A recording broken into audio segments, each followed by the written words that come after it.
এবং এইসব নিয়ে কথাবার্তা হবে। এটা 13 তারিখে বাইরে চলছে।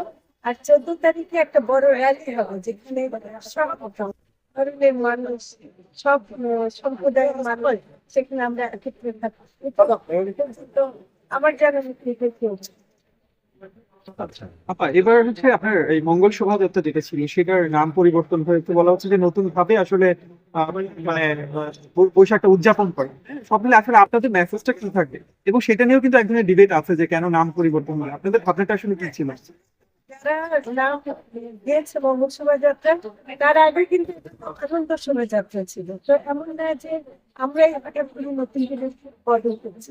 এই নাম পরিবর্তন হতে পারে না, পরিবর্তিত হয়েছে, কিন্তু এটা মূল কথা হলো আমরা মানুষের মঙ্গল কামনা করি, মানুষ যেন ভালো থাকে এবং সবাইকে নিয়ে করা।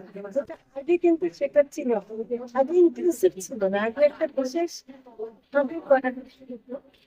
এখন যেটা করা হচ্ছে যে সবাই মিলে একত্রে আনন্দ করা এবং সবার সংস্কৃতিটা কিন্তু আপনার কি মনে হয় যে এই পরিবর্তনের কারণে কিছু মানুষকে আসলে বাইরে থেকে যাবে কি হিসেবে দেখছে না। জি। আমি যেটা মনে করছি যে এটা বন্ধ দাবি করা হচ্ছে, এটাকে পরিবর্তন ইচ্ছাকৃত ভাবে করা হয়েছে বা এরকম কিছু না।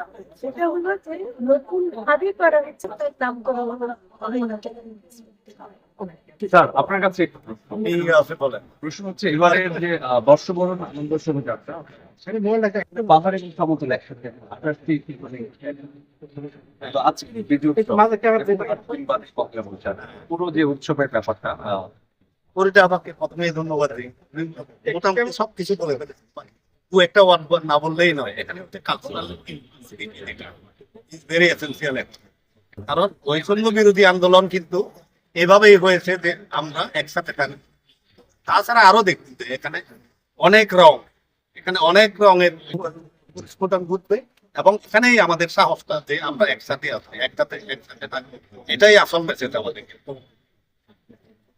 ঠিক আছে। Thank you.